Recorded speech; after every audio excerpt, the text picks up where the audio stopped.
ಇವತ್ತಿನಿಂದ 16ನೇ ವಿಧಾನಸಭೆಯ ಮೊದಲ ಅಧಿವೇಶನ ಆರಂಭ ಆಗತ್ತೆ. ಇನ್ನೇನು ಕೆಲವೇ ಕ್ಷಣಗಳಲ್ಲಿ 16ನೇ ವಿಧಾನಸಭೆಯ ಮೊದಲ ಅಧಿವೇಶನ. ವಿಪಕ್ಷಗಳ ದಾಳಿ ಎದುರಿಸೋಕೆ ರೆಡಿಯಾಗಿದೆ ಕೈಪಡೆ. ಸರ್ಕಾರ ಕಟ್ಟಿ ಹಾಕೋದಿಕ್ಕೆ ಪ್ರತಿಪಕ್ಷಗಳು ಕೂಡ ಸಜ್ಜಾಗಿವೆ. ವಿಧಾನಸೌಧಕ್ಕೆ ಈಗ ರಾಜ್ಯಪಾಲರ ಆಗಮನ. ಇನ್ನೇನು ಕೆಲವೇ ಕ್ಷಣಗಳಲ್ಲಿ ರಾಜ್ಯಪಾಲರ ಭಾಷಣ ಇರುತ್ತೆ. ರಾಜ್ಯಪಾಲ ಗೆಹ್ಲೋಟ್ ಅವರನ್ನ ಆಡಳಿತ ಪಕ್ಷದ ನಾಯಕರು ಆತ್ಮೀಯವಾಗಿ ಸ್ವಾಗತಿಸ್ತಾ ಇದ್ದಾರೆ.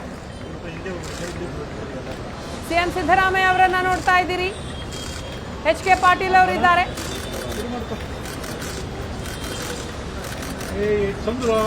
Speaker U T. ಖಾದರ್ ರಾಜ್ಯಪಾಲರನ್ನ ಸ್ವಾಗತಿಸಲಾಗ್ತಾ ಇದೆ.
ವಿಧಾನಸೌಧಕ್ಕೆ ಆಗಮಿಸಿದ್ದಾರೆ ರಾಜ್ಯಪಾಲ ಥಾವರ್ ಚಂದ್ ಗೆಹ್ಲೋಟ್.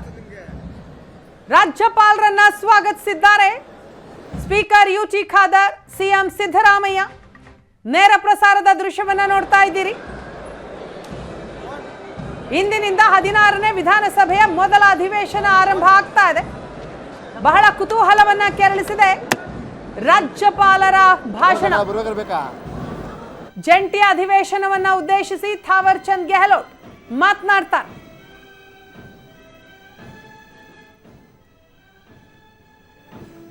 ವಿಧಾನಸೌಧದಿಂದ ನೇರ ಪ್ರಸಾರದ ದೃಶ್ಯವನ್ನ ನೋಡ್ತಾ ಇದ್ದೀರಿ.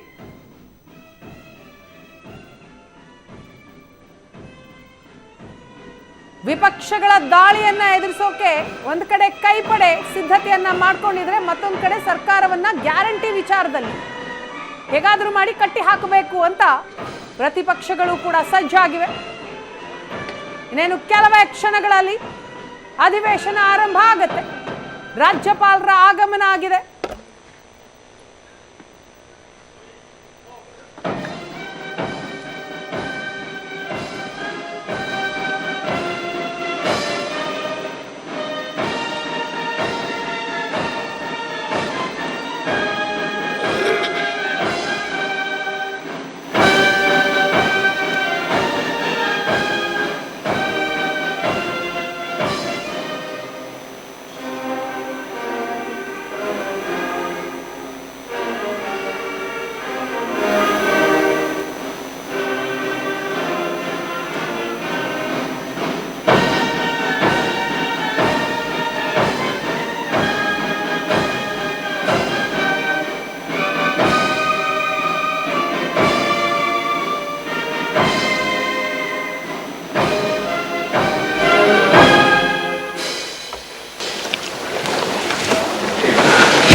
माननीय सभापति कर्नाटक विधान परिषद, माननीय अध्यक्ष कर्नाटक विधानसभा, कर्नाटक राज्य के माननीय मुख्यमंत्री, कर्नाटक राज्य के माननीय उप मुख्यमंत्री, माननीय मंत्रीगण एवं विधान मंडल के माननीय सदस्यगण, एल्लारिगू नमस्कार।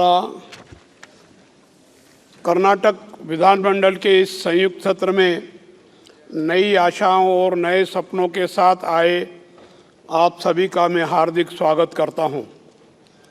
नई सरकार चुने जाने पर लोगों की उम्मीदें भी नई होती है। वे उनके द्वारा चाहे गए परिवर्तन और उनकी आकांक्षाओं को प्रतिबंधित करने वाले एक नए प्रशासन की उम्मीद करते हैं। लोगों ने अभूतपूर्व बहुमत के साथ इस सरकार को चुना है। ऐसा बहुमत पिछले 34 वर्षों में किसी को भी नहीं मिला है। इसका मतलब उनके निर्णायक फैसले से उन्होंने यह स्पष्ट कर दिया है कि वे कुछ बड़ा साकार होने की उम्मीद करते हैं। उनकी उम्मीदों पर खरा उतरने के लिए मेरी सरकार ने बसवन्ना के मार्गदर्शक शब्द जैसा बोलो वैसा करो को एक कर्तव्य गीत के रूप में अपनाया है। कर्नाटक राज्य अतीत में जन समर्थक शासन के अनेक अद्वितीय और अनुकरणीय मॉडल के लिए जाना जाता है। इस सरकार को सत्ता में पहुंचाने वाले जनादेश का भी यही संदेश है। उस महान विरासत के उत्तराधिकारी के रूप में मेरी सरकार नवोन्मेषी और जन समर्थक शासन को आगे बढ़ाने की आकांक्षा रखती है। अगले 5 वर्षों में मेरी सरकार जन केंद्रित अर्थव्यवस्था पर ध्यान केंद्रित करेगी।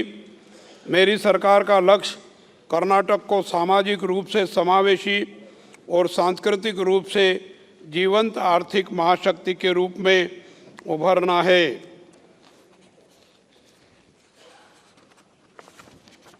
यह भूमि शुरू से ही जाति धर्म भेदभाव के खिलाफ और जनता के साथ खड़ी है।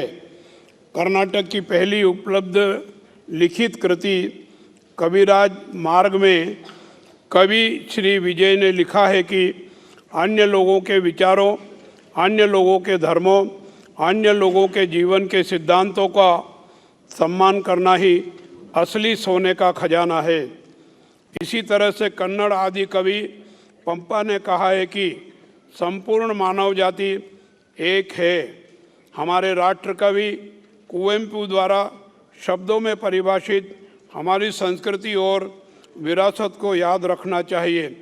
राष्ट्र कवि कुवेंपु ने इसे सर्व जनांगदा शांति तोटा अर्थात सभी जातियों के लिए शांति का उद्यान कहा था।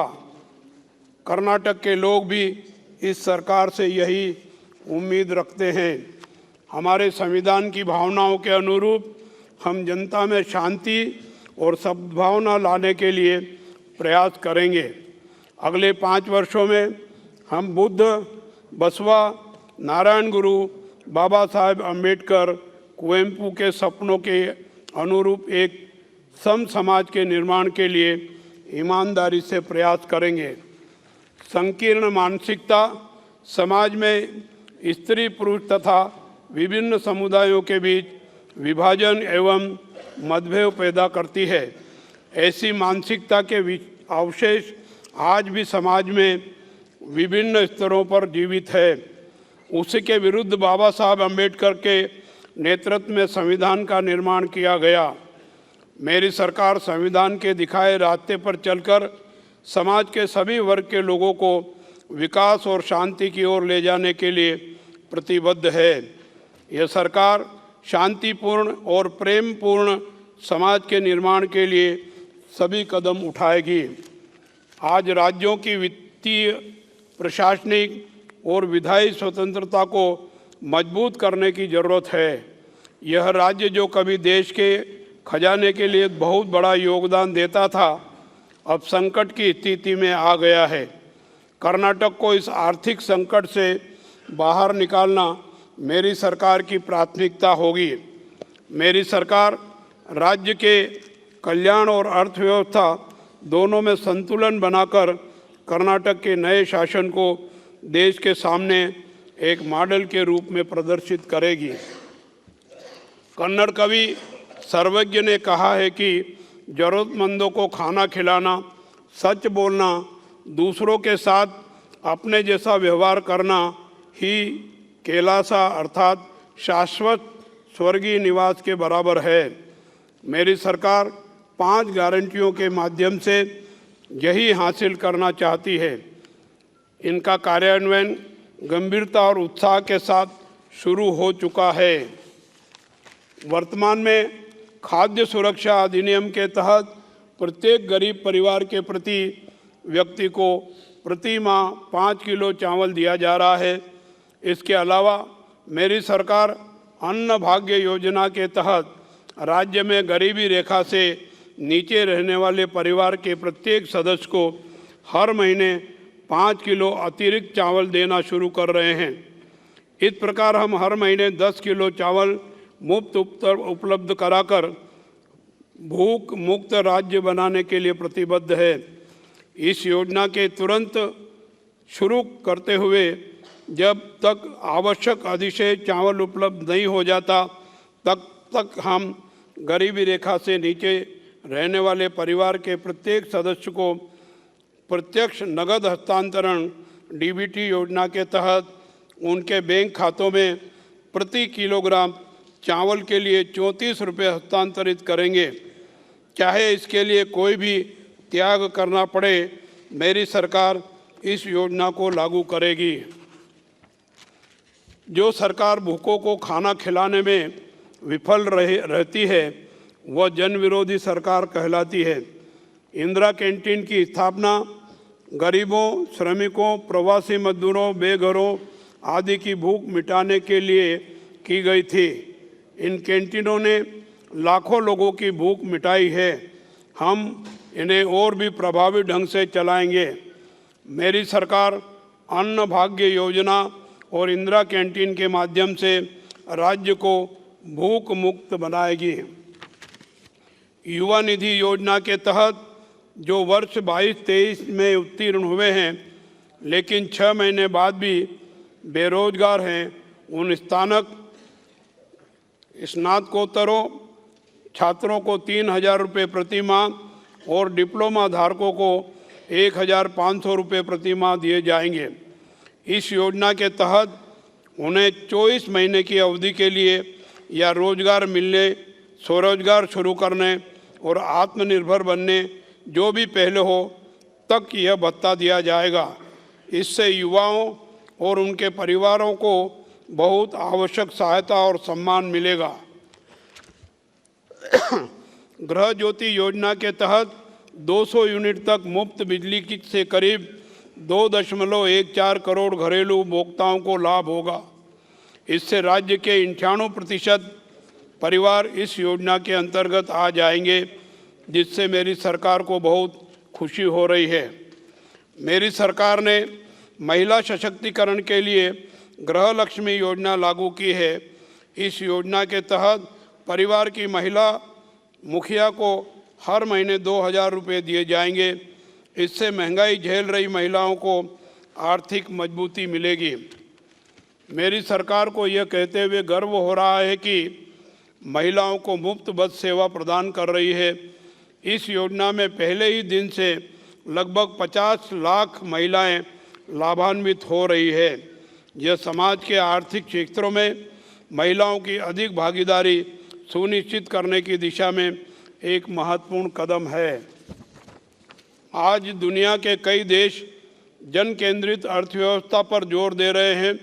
इन देशों में यूनिवर्सल बेसिक इनकम की अवधारणा मजबूत हो रही है। यह अमीरों और गरीबों के बीच अंतर को कम करने में मदद कर रहा है। मानवीय और विकास संबंधी विचारों के साथ आर्थिक नीति विकसित करने से कुछ लोगों के हाथों में धन का केंद्रीकरण समाप्त हो जाएगा। यह उन लोगों के लिए लाभदायक है जो बढ़ती कीमतों और कम आय से जूझ रहे हैं। मेरी सरकार इन योजनाओं के माध्यम से विकास का नया मॉडल बना रही है और लागू कर रही है। मेरी सरकार लोगों को उनके द्वारा बनाई गई संपत्ति में हिस्सा देने की दिशा में काम कर रही है।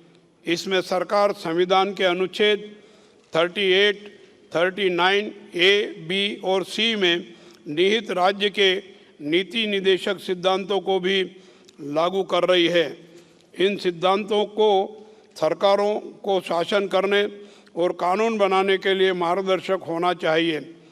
बाबा साहब अम्बेडकर के अनुसार जिस दिन ये निदेशक सिद्धांत लोगों के अधिकार बन जाएंगे, नागरिकों को संतुष्टि मिलेगी।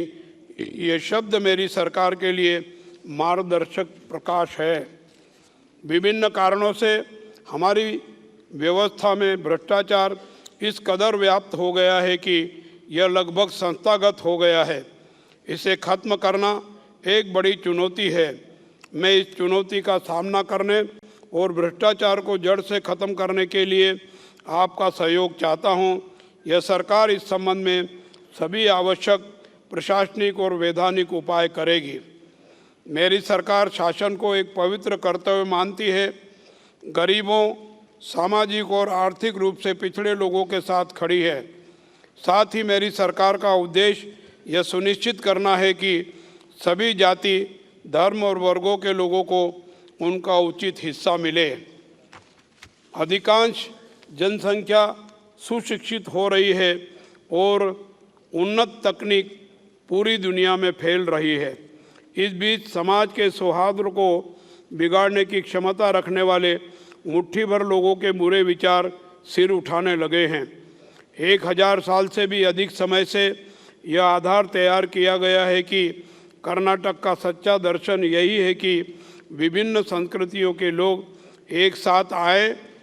इस बार कर्नाटक के लोग कर्नाटक की प्रेम और सह-अस्तित्व की गौरवशाली संस्कृति के पक्ष में खड़े हैं। हमारी सरकार लोगों की इस आकांक्षा को पूरा करने के लिए प्रतिबद्ध है। इसके लिए पवित्र आदर्शों और अच्छे विचारों को अपनाया जाएगा और लोगों को एक साथ लाने के सभी उपाय किए जाएंगे। मेरी सरकार कृषि, उद्योग और सेवा क्षेत्र को समान प्राथमिकता देकर एक आधुनिक कर्नाटक का निर्माण करना चाहती है। स्कूली शिक्षा को समाज की नींव के रूप में मान्यता दी गई है। मेरी सरकार प्रत्येक बच्चे के मौलिक अधिकार की रक्षा के लिए प्रतिबद्ध है। ऐसा करने के लिए मेरी सरकार विशेष योजनाएं बनाएगी और लागू करेगी। हम इस समझ से निर्देशित होते हैं कि प्रत्येक बच्चा भी राष्ट्र की संपत्ति है। शिक्षा के साथ साथ हमारे बच्चों का स्वास्थ्य भी मेरी सरकार की जिम्मेदारी और प्राथमिकता है। हमारे कॉलेजों और विश्वविद्यालयों के विद्वान प्रोफेसरों के साथ साथ किसानों, कारीगरों और विभिन्न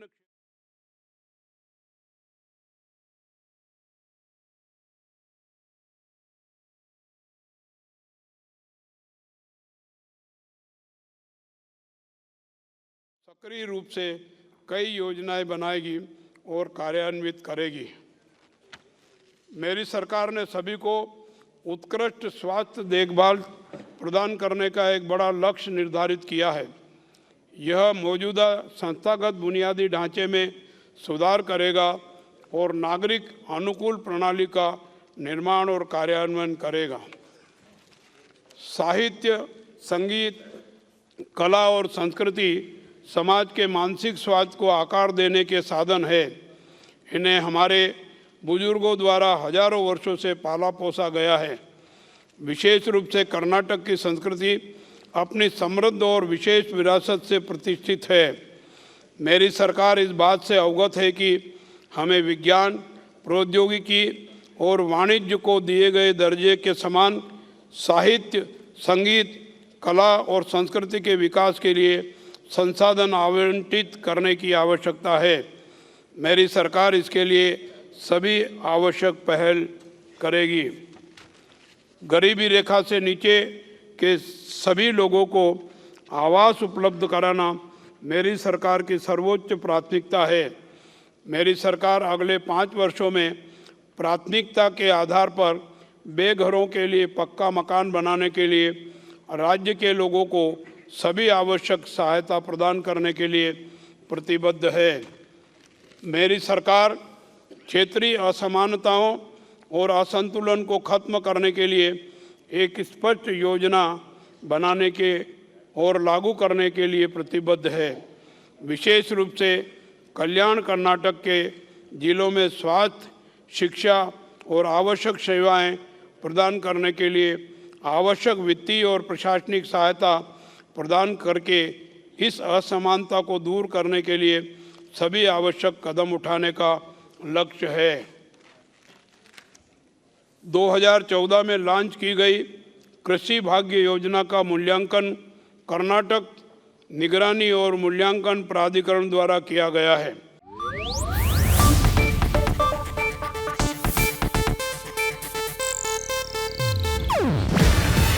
ಇದು ಏಷ್ಯಾನೆಟ್ ನ್ಯೂಸ್ ನೆಟ್ವರ್ಕ್ ಪ್ರಸ್ತುತಿ. ನೀವು ನೋಡ್ತಿದ್ದೀರಾ ಏಷ್ಯಾನೆಟ್ ಸುವರ್ಣ ನ್ಯೂಸ್.